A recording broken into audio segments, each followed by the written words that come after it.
ஆமென். இந்த காலை வேளையிலும் கர்த்தர் நமக்கு நடுவில் இருக்கிறார். ஆண்டவர் நம்மோடு கூட இருந்து இந்த நாளிலும் கூட கர்த்தர் நம்மை நடத்தும்படி இந்த காலை வேளையில கர்த்தர் நமக்கு கொடுக்கிற வார்த்தை மார்க் எழுதின சுவிசேஷம் 3வது அதிகாரம் முதல் 5 வசனங்களை நான் வாசிக்கிறேன். மார்க் எழுதின சுவிசேஷம் 3வது அதிகாரம் முதல் 5 வசனங்கள்.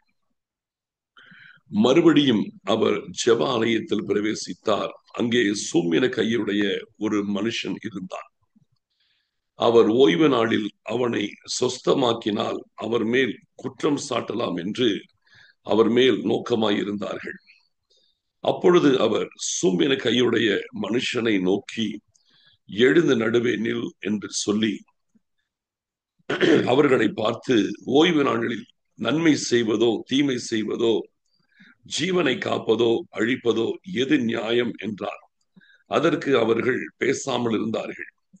அவர்களுடைய இருதய கடினத்து நிமித்தம் அவர் விசனப்பட்டு கோபத்துடனே சுற்றிலும் இருந்தவர்களை பார்த்து அந்த மனுஷனை நோக்கி, உன் கையை நீட்டு என்றார். அவன் நீட்டினான். அவன் கை மறுக்கையை போல சொஸ்தமாயிற்று. 5வது வசனத்தை திருப்பி படிக்கிறேன். அவர்களுடைய இருதய கடினத்து நிமித்தம் அவர் விசனப்பட்டு கோபத்துடனே சுற்றிலும் இருந்தவர்களை பார்த்து அந்த மனுஷனை நோக்கி, உன் கையை நீட்டு என்றார். அவன் நீட்டினான். அவன் கை மறுக்கையை போல சுகசோஸ்தமாயிற்று. உன் கையை நீட்டு என்றார். அவன் நீட்டினான்.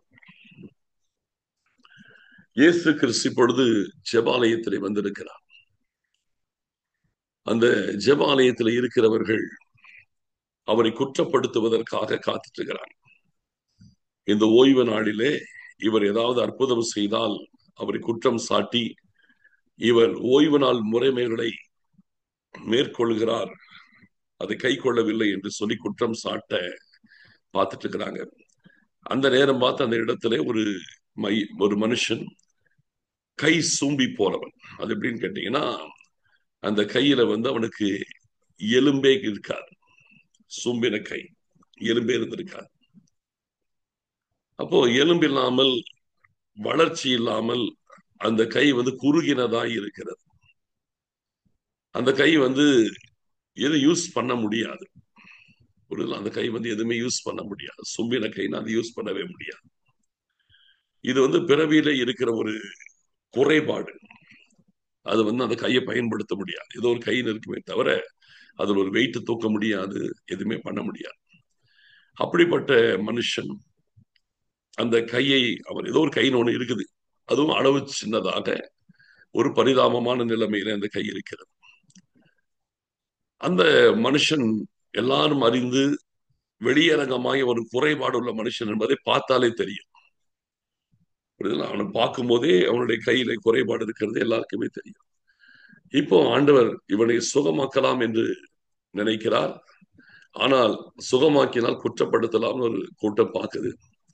ஆண்டவர் உடனே ஒரு கேள்வி எழுப்புறாரு.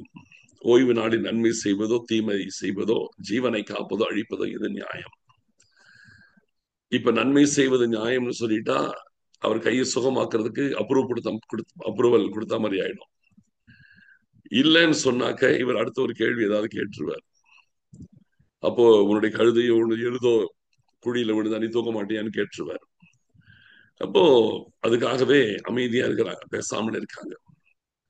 அப்போ ஆண்டவர் அவனை எழுந்து நிற்க பண்ணி சுற்றிலும் இருக்கிறவங்களை கோபத்தோட பார்க்கிறார். சுற்றிலும் இருக்கிறவர்களை சாதாரண கோபத்தோடு பார்க்கிறார். கோபத்தோடு பார்த்துட்டு அவனை பார்த்து கையை நீட்டுன்ட்டார். சொன்ன உடனே அவன் கையை நீட்டினான்னு இருக்கு. நல்லா கவனிக்கணும். இன்னைக்கு என்னுடைய செய்தியினுடைய காரியம் கர்த்தர் உங்களுக்கு இன்னைக்கு சொல்ற விஷயம் இந்த லாஸ்ட் 5th verse 5வது வசனம் மட்டும்தான். உன் கையை நீட்டு என்றார். அவன் நீட்டினான். இதுதான் இன்றைய காரியம். உன் கையை நீட்டு என்றார், நீட்டினான். அந்த கையை நீட்ட முடியாது. அதுக்கு முன்பாக இயேசு கிறிஸ்து அவனை பார்த்து இந்த வார்த்தை சொல்வதற்கு முன்பதாக அவனால் அந்த கையை நீட்ட முடியாது. அது சூம்பி போன கை, வளர்ச்சி இல்லாத கை, எலும்புகள் உருவாகாத கை, பிறவியிலேயே ஊனமான ஒரு கை. அந்த கையை நீட்ட முடியாது. அந்த கையை அதுக்கு முன்னால் அவன் நீட்டினது கிடையாது, நீட்ட முடியாது. அது எப்பவுமே அப்படியே சுருக்கி அப்படியே ஹோல்ட் பண்ணிட்டு தான் இருப்பானே தவிர அவனால் அந்த கையை வச்சு ஒண்ணுமே பண்ண முடியாது. சில நேரத்தில் அந்த கையை நகர்த்துறதுக்கு அடுத்த கையுடைய உதவியை வச்சுதான் அந்த கையவே அவன் நகர்த்தி இருக்கலாம். அந்த நிலைமையில அந்த கை பயனில்லாத ஒரு கை. அந்த கையை அவன் இது வரைக்கும் யூஸ் பண்ண முடியல, அது நீட்ட முடியல, ஒண்ணுமே பண்ண முடியல. இப்போ இயேசு கிறிஸ்து அவனை பார்த்து அவன் கையை பிடிச்சி இழுத்து, இப்பொழுது உன் கையை நான் இழுத்து சுகமாக்கி விட்டேன் அப்படின்னு சொல்லி எல்லாம் ஒண்ணுமே பண்ணல இல்லையா? கிட்ட கூப்பிட்டு அவன் கையை பிடிச்சு இழுத்து பாரு, இந்த கையை நான் இழுத்து நீட்டமாக்கிட்டேன் அப்படி எல்லாம் இழுத்து எல்லாம் நீட்டமெல்லாம் பண்ணல. சும்மா சொல்றாரு, அவ்வளவுதான். உன் கையை நீட்டு அப்படின்ட்டாரு. நீட்டிதான், நீட்ட முடிஞ்சிருச்சு. இன்னைக்கு ஆண்டவர் நமக்கு சொல்லுகிற ஒரு காரியம், நம்முடைய வாழ்க்கையிலே ஆண்டவர் நமக்கு என்ன சொல்றாரோ அதை நம்மால் செய்ய முடியும். இதுதான் ஆண்டவர் இன்னைக்கு உங்களுக்கு சொல்றார். உங்களை பார்த்து ஆண்டவர் உங்களை பார்த்து என்ன செய்ய சொல்றாரோ அதை உங்களால செய்ய முடியும். இன்னைக்கு நம்ம பைபிளை படிக்கிறோம். சில வசனங்கள் நமக்கு டஃபா தெரியுது. இதெல்லாம் எப்படி ஃபாலோ பண்றது? இதெல்லாம் கஷ்டமாச்சு. இதை எப்படி கை கொள்ளுகிறது? இந்த வார்த்தையெல்லாம் ஃபாலோ பண்றது அவ்வளவு ஈஸியான விஷயம் இல்லையே. சத்துருக்களை ஸ்நேகிங்கிறாரு, சபிக்கிறவன் ஆசீர்வதிங்கிறாரு, பகைக்கிறவனுக்கு நன்மை செய்யுங்கிறாரு, நிந்திக்கிறவனுக்காக துன்பப்படுத்துகிறவனுக்காக ஜெபம் பண்ணுங்கிறாரு, ஒரு கண்ணத்தில் அரைஞ்சா மறு கண்ணத்தை திருப்பி கொடுக்கிறாரு, அங்கேயே எடுத்துக் கொள்ளுகிறவனுக்கு வஸ்திரத்தை எடுத்துக்கொள்ள தடை பண்ணாதேங்கிறாரு, உன்னை 1 மைல் தூரம் கூப்பிட்டு அவனோடு கூட இன்னும் 4 மைல் போங்கிறாரு. இப்படி எல்லாம் சொல்றாரு. இதெல்லாம் நடக்கிற காரியமா? இதெல்லாம் எப்படி ஃபாலோ பண்றது? இதெல்லாம் இந்த நாட்களிலே சரிப்பட்டு வருமா? உள்ளதை உள்ளதென்றும் இல்லதை இல்லதென்றும் சொல்லுங்கிறாரு. உள்ளதை சொன்னா இன்னைக்கு நம்ம பிழைக்க முடியுமா? உள்ளதை சொல்லி இன்னைக்கு நம்ம வியாபாரம் பண்ண முடியுமா? உள்ளதை செஞ்சு நம்முடைய வாழ்க்கையை நம்ம ஓட்ட முடியுமா? சில விஷயத்தை இப்படி அப்படி சொன்னாதானே இந்த உலகத்துல நம்ம வாழ முடியும். சில காரியத்தை கொஞ்சம் மாத்தி பேசினாதானே இந்த உலகத்துல நம்ம வியாபாரம் பண்ண முடியும். சில காரியத்தை நம்ம இப்படி பண்ணாதானே இந்த உலகத்துல நம்ம பிழைக்க முடியும். எப்படி இதெல்லாம் சாத்தியமா அப்படின்னு ஒருவேளை ஏதாவது ஒரு வசனத்திற்கு முன்பாக ஒரு திகைப்பு வரலாம். இப்படி எல்லாம் செஞ்சோம்னா காரியம் நமக்கு ஒர்க் அவுட் ஆகாதே அப்படின்னு தவறை நியாயப்படுத்தக்கூடிய இருதயம் உங்க வாழ்க்கையில் இதுக்கு முன்னால வந்திருக்கலாம். ஆனா இன்னைக்கு ஆண்டவர் சொல்றாரு, நான் என்ன சொல்றேனோ அதை உன்னால செய்ய முடியுங்கிறார். நான் உன்னை பார்த்து என்ன சொல்றேனோ அதை உன்னால செய்ய முடியுங்கிறார் ஆண்டவர். நம்மளை பார்த்து அதான் சொல்றார். உன் கையை கொண்டு நீட்ட முடியாது என்று இதுவரைக்கும் நீ நினைச்சிட்டு இருக்கிற, உன் கையை செயல்படுத்த முடியாது என்று நீ நினைச்சிட்டு இருக்கிற, உன்னுடைய கை எதுக்குமே பிரயோஜனம் இல்லை நீ நினைச்சிட்டு இருக்கிற, அந்த கையில எலும்பு இல்லை, அந்த கையை ஸ்டிஃபா நிக்க வைக்க முடியாதுன்னு நினைச்சிட்டு இருக்கிற, அந்த கையை வச்சு எதையுமே தூக்க முடியாதுன்னு நினைச்சிட்டு இருக்கிற, அந்த கை வேஸ்ட் நீ நினைச்சிட்டு இருக்கிற, அது பயன்படாத ஒரு கை என்ன நீ நினைச்சிட்டு இருக்கிற. இப்போ நான் சொல்றேன், நீட்டுங்கிற நம்மளை பார்த்து. நான் என்ன சொல்றேனோ, என் வார்த்தை உன்னை நோக்கி என்ன சொல்லுகிறதோ அதை உன்னால் செய்ய முடியும். அதைதான் இன்னைக்கு காலையில கர்த்தர் நம்மளை பார்த்து சொல்றார். ஆண்டவருடைய வார்த்தை நம்மை பார்த்து என்ன சொல்லுகிறதோ அதை நம்மால் செய்ய முடியும். புரியுதுங்களா? ஆண்டவருடைய வார்த்தை நம்மை பார்த்து என்ன சொல்லுகிறதோ அதை கட்டாயம் நம்மால் செய்ய முடியும். முடியாது என்பது ஒன்று கிடையாது. நாமளா ஒரு காரியத்தை தீர்மானம் பண்ணா சில நேரத்துல முடியாது. அதை நீங்க புரிஞ்சுக்கணும். நாமளா ஒண்ணு தீர்மானம் பண்ணுவோம், நாமளா ஒண்ணு திட்டமிடுவோம், நாமளா ஒண்ணு செய்ய நினைப்போம், அது முடியாது. நம்ம நினைச்சதெல்லாம் நம்மளால செய்ய முடியாது. நம்ம யோசிக்கிறதெல்லாம் நம்மளால செயல்படுத்த முடியாது இல்லையா? நம்ம திட்டமிடுகிறதெல்லாம் நம்மளால செயல்படுத்த முடியாது. அது முடியாது. அதை முதல்ல புரியணும். எது முடியும் எது முடியாது என்பது நமக்கு தெரியும். என் சுய திட்டங்களையும் என் சுய யோசனைகளையும் என் சுய விருப்பங்களையும் என்னால் நிறைவேற்ற முடியாது, அது வேற. ஆனால் ஆண்டவர் தன்னுடைய வார்த்தையில் எனக்கு என்ன சொல்லுகிறாரோ, ஆண்டவருடைய வார்த்தை எனக்கு நேராக என்ன சொல்லுகிறதோ, அது எதுவானாலும் அதை என்னால் செய்ய முடியும். இதைத்தான் நீங்க புரிஞ்சுக்கணும். என் ஆண்டவருடைய வார்த்தை என்னை பார்த்து என்ன சொல்லுகிறதோ அதை கட்டாயம் என்னால் செய்ய முடியும். அப்ப ஆண்டவர் நம்முடைய வாழ்க்கையிலே தம்முடைய வார்த்தைகளை அனுப்புகிறார் என்றால், அந்த வார்த்தையோடு கூட அதை கை கொள்வதற்குரிய பலத்தையும் சேர்த்தே அனுப்புகிறார். அதனாலதான் அந்த வார்த்தை ஜீவனுள்ள வார்த்தை. அவருடைய வார்த்தையிலே ஜீவன் இருக்கிறது. வேத வசனத்தில் ஆவியும் ஜீவனுமாய் இருக்கிறது.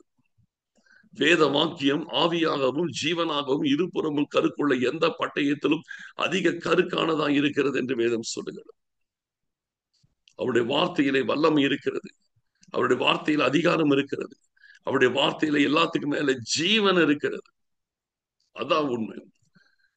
உலகத்திலேயே ஒரே ஒரு புத்தகத்திலே இருக்கிற வார்த்தைகளுக்கு மட்டும்தான் ஜீவன் இருக்கிறது. அதான் பைபிள்.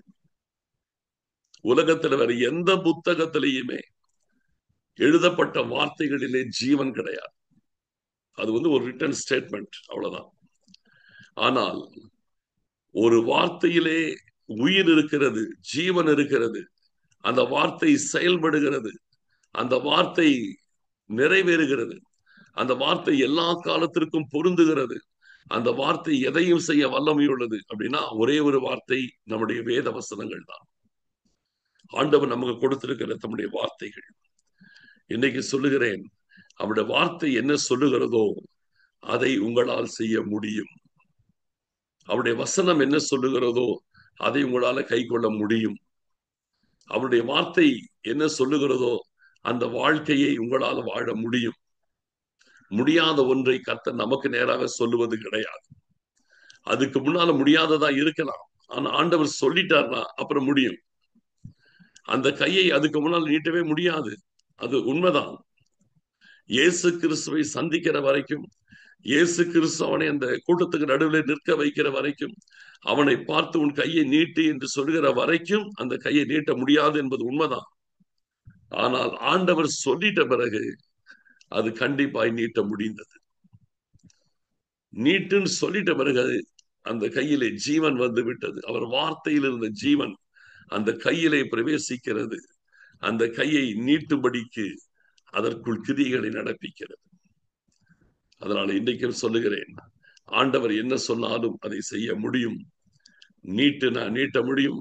படுக்கை எடுத்துட்டு நடன 38 வருஷமானால் நடக்க முடியும். ஆண்டவர் என்ன சொன்னாலும் அதை செய்ய முடியும். ஆண்டவர் சொன்னதை முடியாது என்று சொல்வதற்கு எதுவுமே கிடையாது.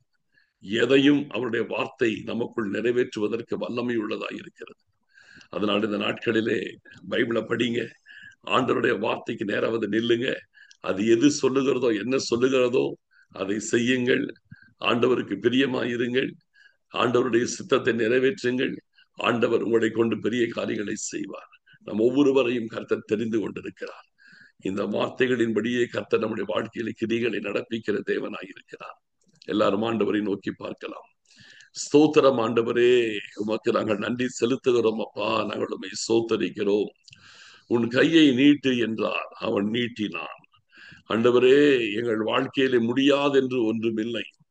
எங்களுக்கு முடியாது என்று நினைக்கிறதை உம்முடைய வார்த்தைகள் முடிய பண்ணும் என்பதை நாங்கள் அறிந்திருக்கிறோம். உம்முடைய வார்த்தை எதை சொன்னாலும் அதை நிறைவேற்ற எங்களால் கூடும். உம்முடைய வார்த்தை என்ன சொன்னாலும் அது எங்கள் வாழ்க்கையிலே நடக்கும். உம்முடைய வார்த்தை என்ன சொன்னாலும் அதன்படியே காரியங்கள் எங்கள் வாழ்க்கையில இருக்கும். எங்களுக்கு அப்படிப்பட்ட வல்லமை அதிகாரத்தை உம்முடைய வசனங்கள் தந்திருப்பதற்காக ஸ்தோத்திரம். எங்களை தாழ்த்தி அர்ப்பணிக்கிறோம்.